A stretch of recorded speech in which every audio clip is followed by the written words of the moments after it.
Try and do your best to speak into the device in my hand as clearly as possible.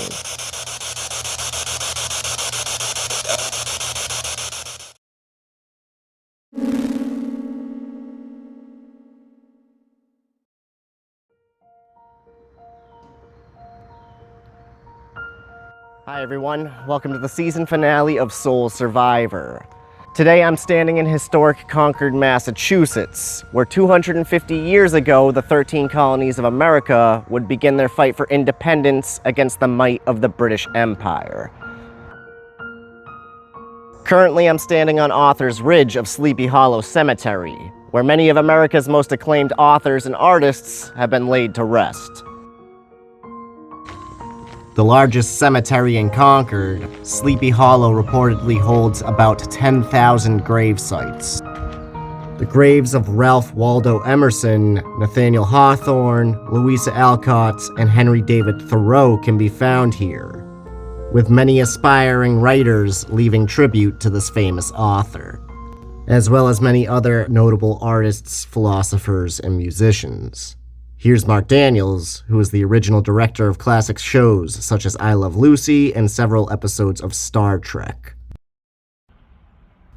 Concord is easily one of Massachusetts' most famous towns, with a replica of the Old North Bridge, the fifth in fact, acting as a reminder of this.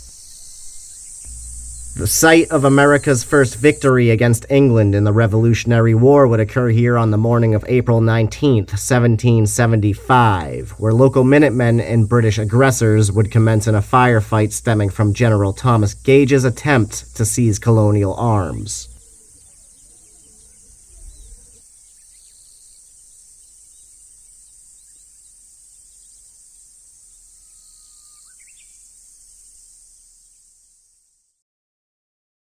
"700 British redcoats would advance from Boston towards Concord, engaging with local Patriot militia in the town of Lexington, where the two groups would exchange fire in what has come to be known as the shot heard around the world.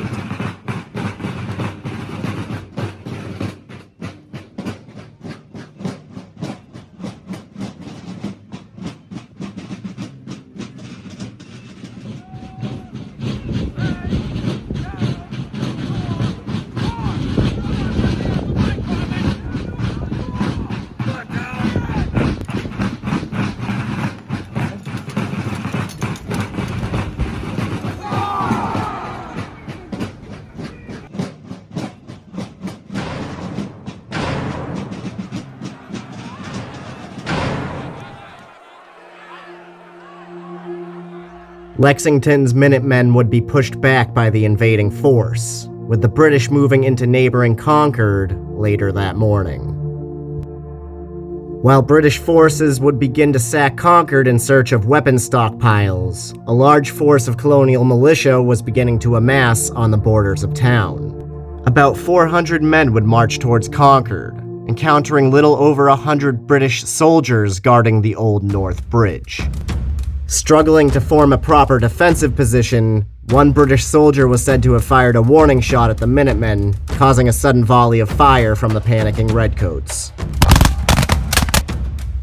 Several of the colonists would die instantly, and Major John Buttrick would command his militia to return fire, shouting, "Fire, fellow soldiers! For God's sake, fire!"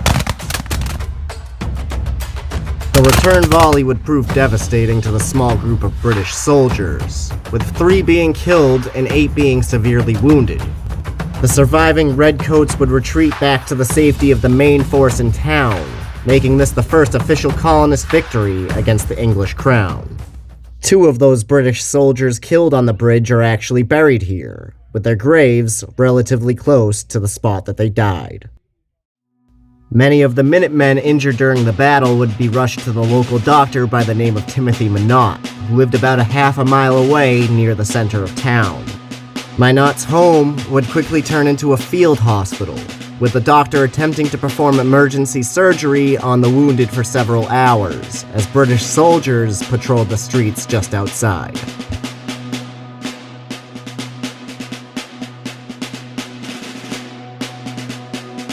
A stroke of luck would come near the afternoon, when the English would order a full retreat back to Boston, leading to the bloody marathon known as the Battle Road.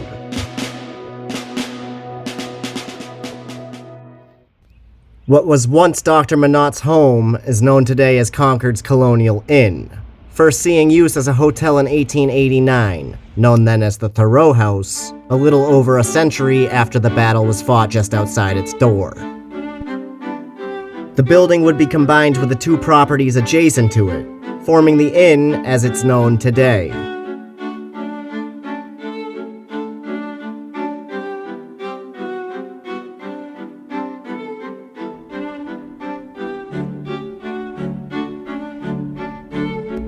At one time owned by Henry David Thoreau, the Concord Colonial Inn has 56 rooms, which offers guests the chance to see a unique historical perspective of the area, and perhaps encounter the spirits left behind by it.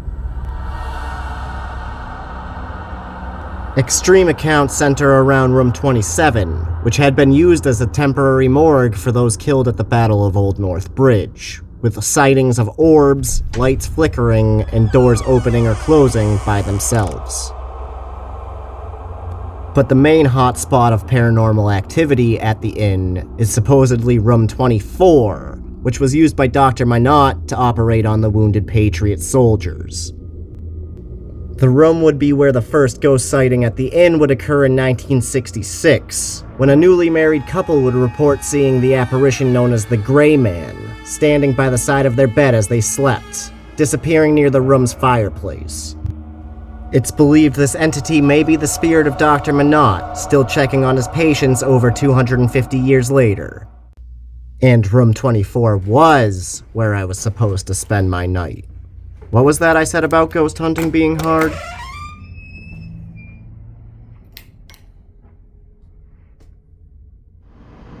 Well, I'm here, but, and I hate to put it this way, in a truly shitty move, the staff at the Concord Colonial Inn decided to change my room last second. Instead of room 24 as originally intended, they moved me to room 27, the morgue, which is still supposedly haunted, so I guess we'll make the best of it. A little heads up next time would be nice. But since we're already here and this room was supposedly the morgue, we might as well give it the same treatment as any other location.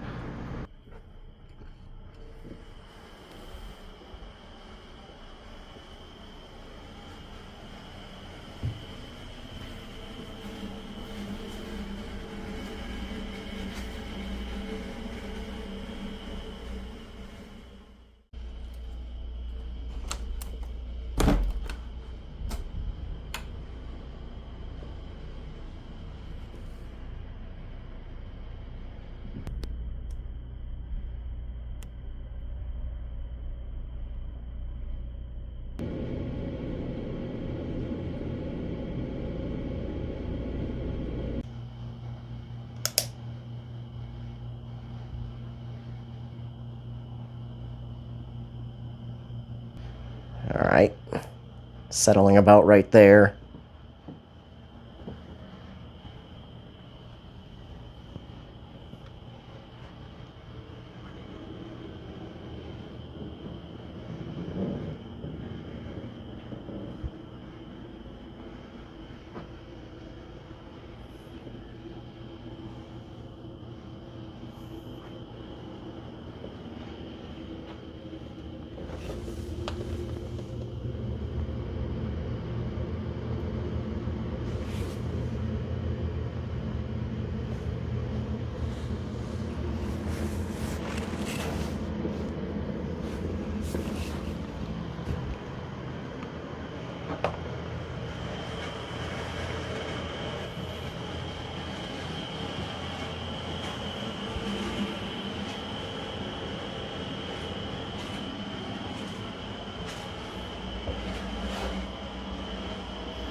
That there for now. See if anything happens as we're walking around.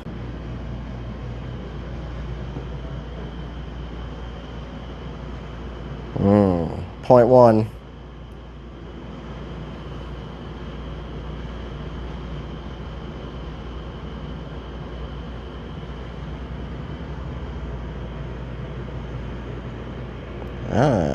Alright. Is it the air conditioner?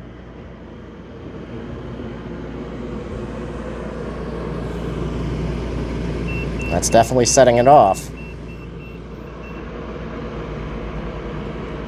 I'm gonna kill the air conditioner in a little bit. We'll see if that calms things down.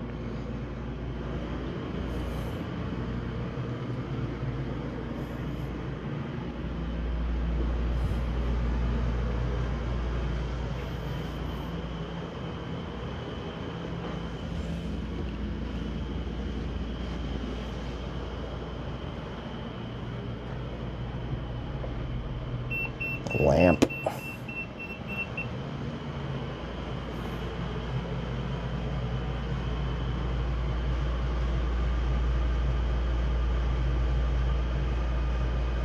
Phone.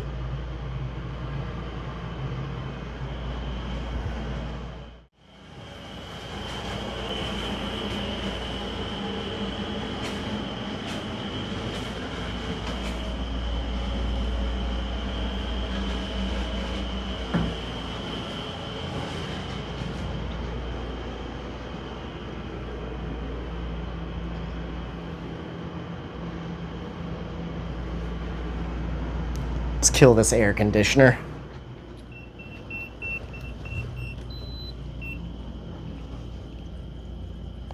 Alright.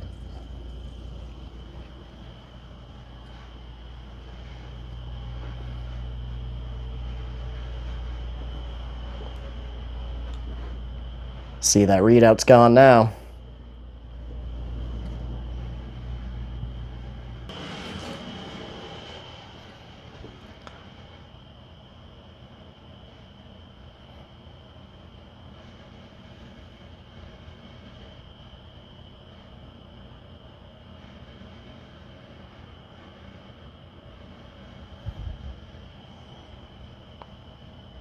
Something in this area, it seems like. I don't think that's the phone either.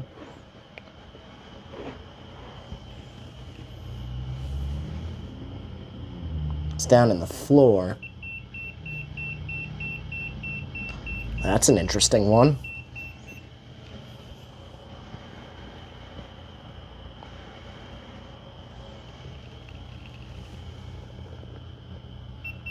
Some sort of wiring, maybe. Greetings to anybody who may be in the room with me right now, whether that's Dr. Minot or one of the Patriots killed at the Old North Bridge.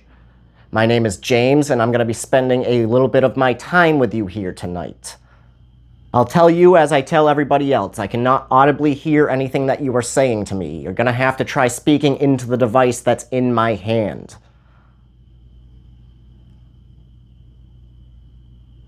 Can you say my name, James, back to me? Can you say your own name? Maybe you can tell me the name of the historic town that we're currently standing in.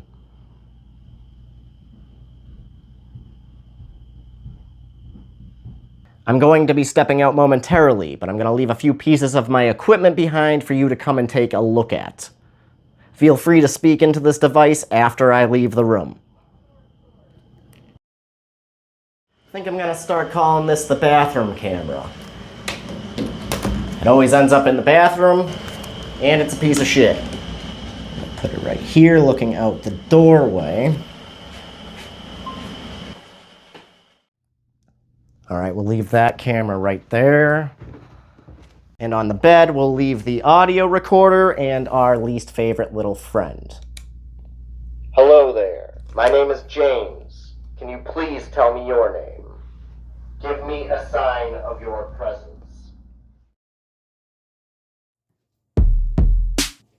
One more episode for this season, one more piece of equipment to test. And this is a strange one. The hell is this thing?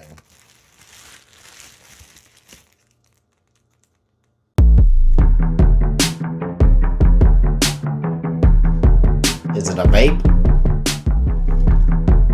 No, it's not a vape, but the Ghost Daddy EMF pump generator, a device advertised as being able to create an electromagnetic field strong enough for the spirits to, in a way, feed off of, giving them the energy needed to interact with their surroundings.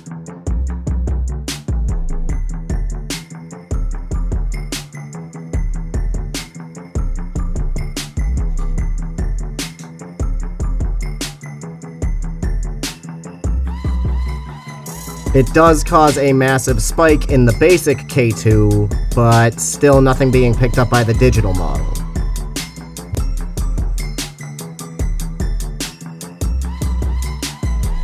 I smell a gimmick, but I'm willing to give it a shot. Oh, and yeah, I also bought a hat.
So I just got back to the room after grabbing some food at the inn's tavern. Pretty good fish and chips, actually. There's still a good amount of people in the building at the moment, so while we wait for it to quiet down, I'm going to reset all of the equipment. I'm going to put up some of the motion sensor lights and leave the thermal camera going.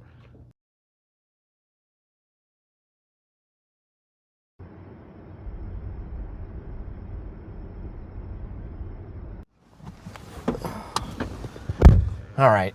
I'm gonna hang out in the car for a bit while I wait for things to die down inside. I gotta tell you, I'm still pretty irritated about what happened today with the room. What really confuses me is their reasoning for it.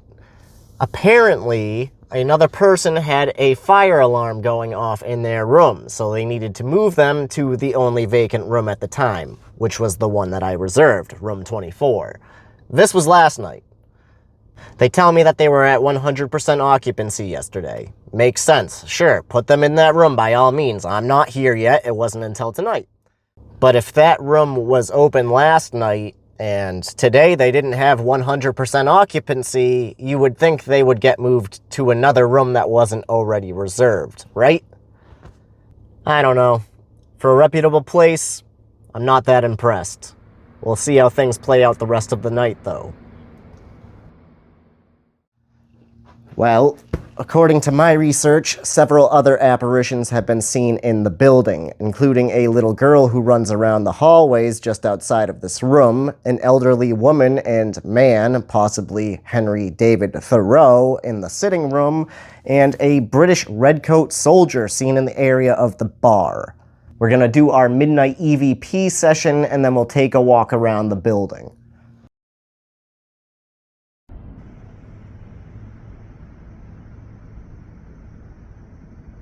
Greetings to anybody who is currently in room 27 with me right now. My name is James. I'm hoping to get just a few words from you tonight.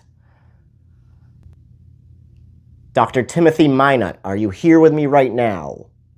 Or maybe one of the Patriot soldiers who fought at the Old North Bridge?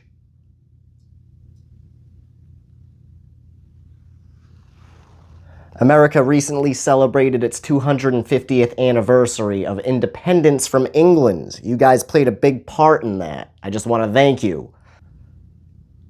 Can you try to make your presence known?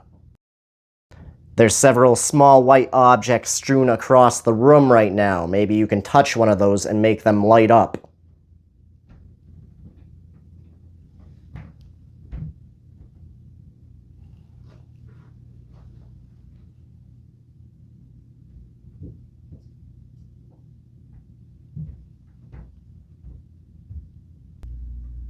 How many of you are in this room with me right now?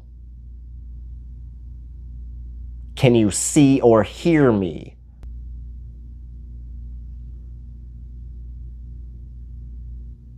Okay, thank you for any responses you may have given me. I'll be back with you shortly.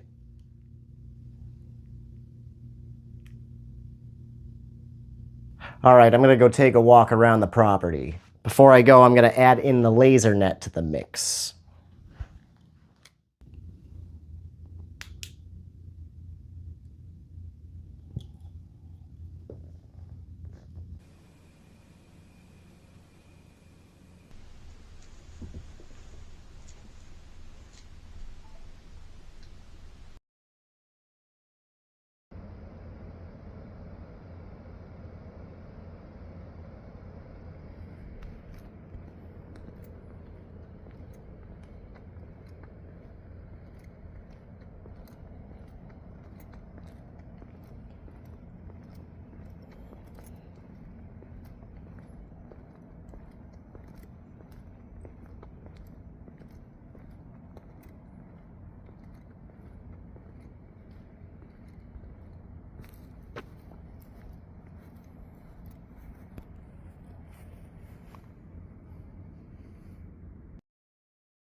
It wasn't until reviewing the footage later on that I would find out one of the lights had activated in the room at this time.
Well, we're quickly moving towards the end of the night. I figure in preparation for the spirit box session, we can go ahead and give the EMF generator a try. I don't have much faith in it, but we might as well increase our chances as much as possible. I don't know, I guess I'll just leave it right here on the mantle of the fireplace. On top of that, I'm going to set up the REM pod on the floor for a little bit. We'll do one more walkthrough of the building with the K2 meters.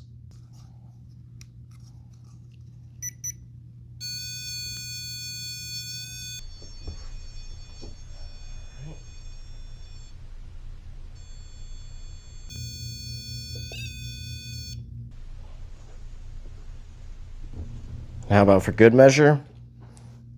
Try out a trigger object.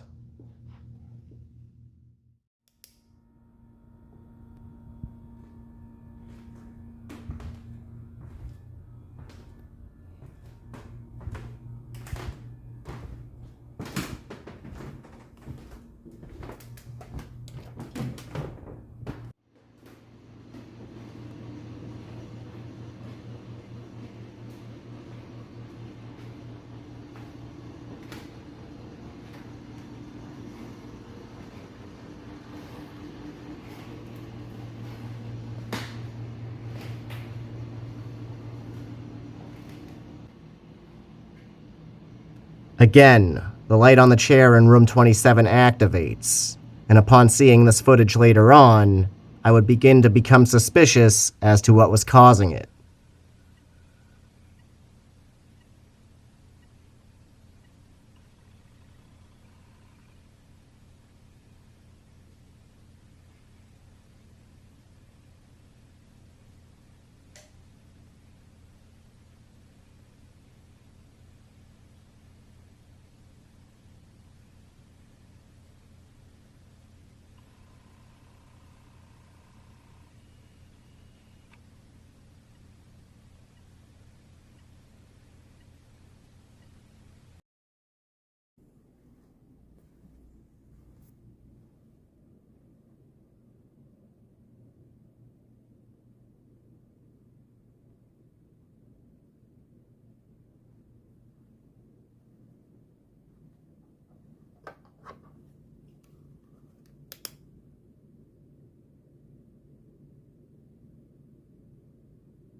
Starts about right there.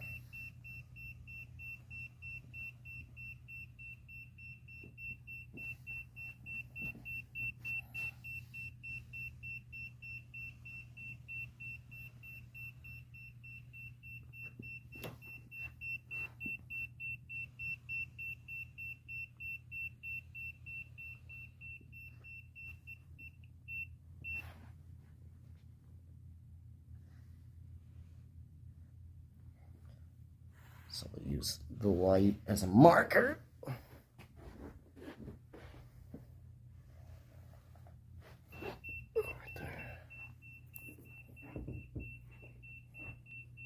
I mean, if you use your imagination,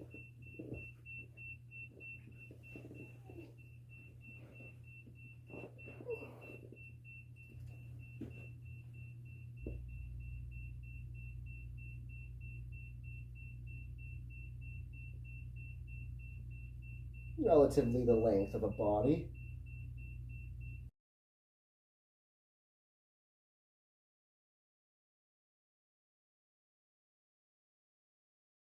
Alright, it's 3 a.m. I'm going to start up on the spirit box session. I just want to change one thing.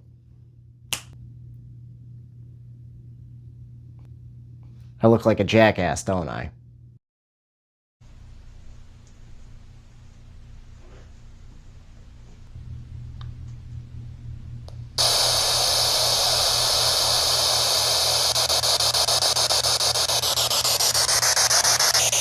Okay, to anybody who is in room 27 with me right now, I need you to make your presence known. This is going to be one of your last chances to contact me.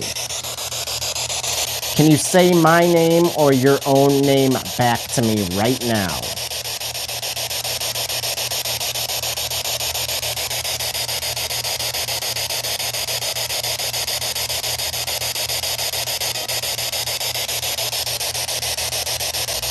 Is Dr. Timothy Minot or any of the Patriots who died at the Old North Bridge here with me? Make your presence known somehow. There's a couple devices on the floor you can touch. One on the bed, one up on the mantle. Try and do your best to speak into the device in my hand as clearly as possible.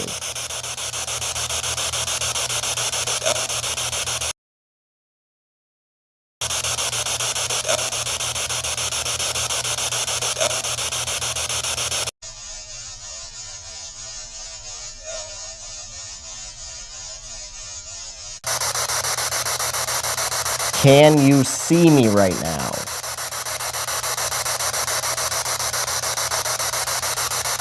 Can you hear me?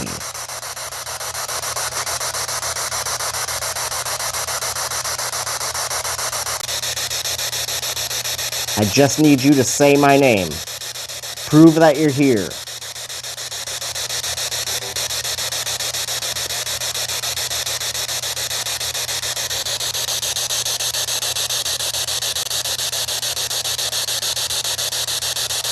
Is there anything that you wanted to say?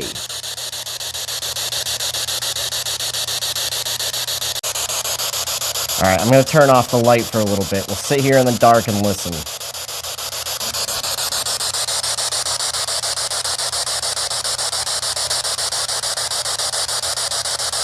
Can you please try to respond to me? Or touch one of the devices in the room. Oh, I'm so injured. Dr. Minot, I need help. Took an English musket ball to the shoulder.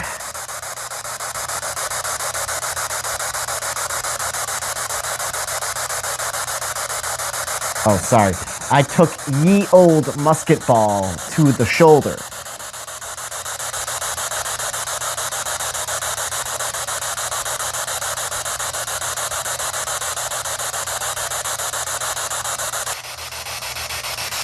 If Dr. Minot or any of the Patriots killed on Old North Bridge are here with me, just make your presence known. Do whatever you have to.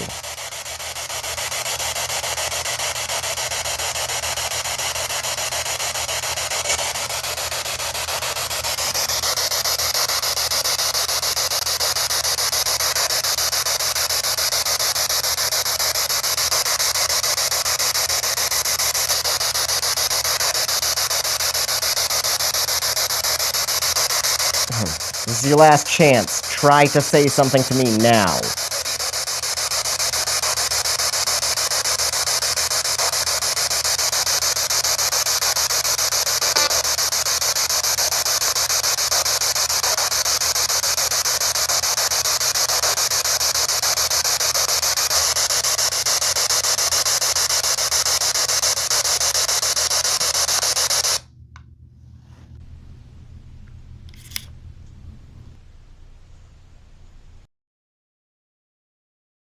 Well, it's almost 4 a.m. I think I've done just about everything I can in this room. I'm gonna try to get some sleep before checkout. I'll see you guys in the morning.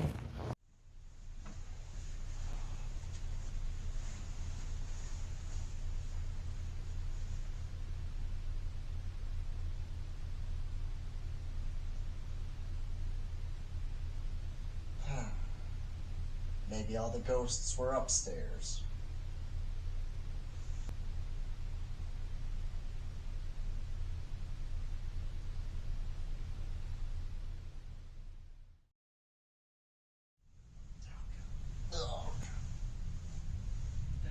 With the night now over, and no visits from the good doctor, it's time to pack up my gear and head home. Let's go over that evidence.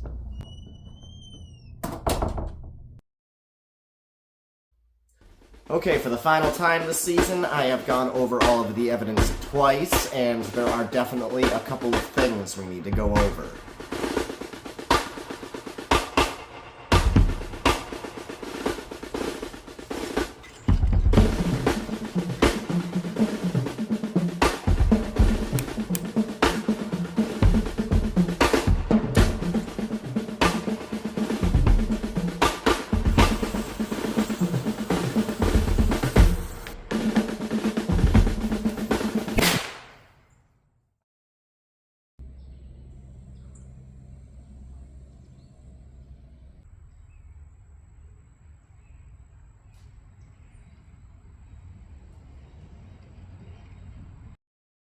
As you could have guessed, nothing was picked up on the audio recorder this time.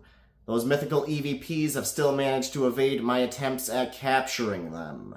At least with this piece of equipment. Hell, I seem to have more luck catching them with a regular camera.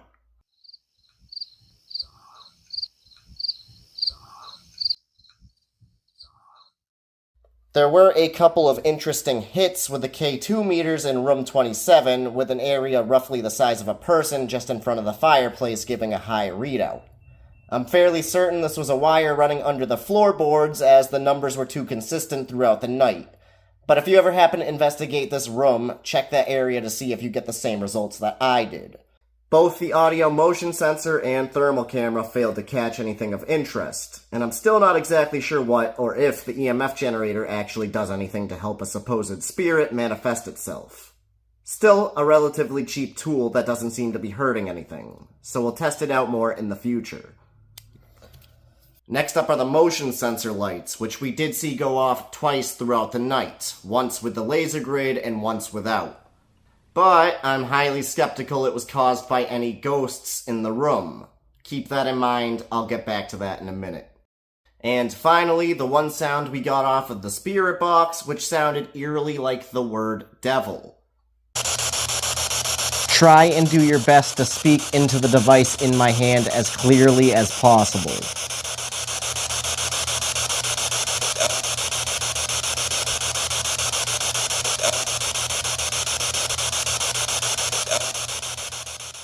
If we are to believe this property is haunted, this may actually make sense in a way, with many New England colonists being practicing Congregational or Baptist Christians during that time period. Seeing or hearing someone trying to communicate with you may have the opposite effect if you had this religious background in life. Who's this strange being holding this bright fire in his hands, or on his head, that's trying to speak to me? So I don't think it's claiming that they're the devil, I think it may be calling me the devil.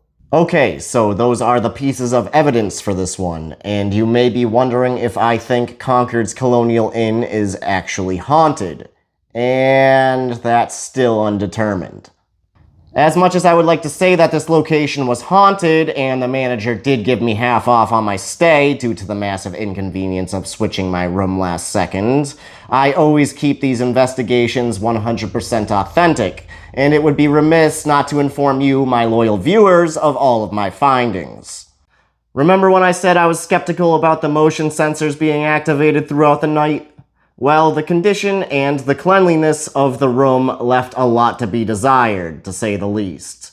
Arachnophobes, look away now.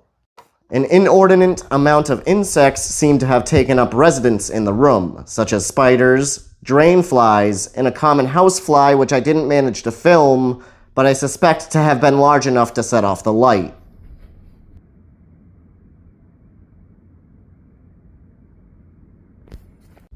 You may have also noticed the large amount of dust in the air, and although I tried to pick out the most interesting things that stuck out to me, it's hard to not consider the entire room contaminated due to clogged air filters or fans.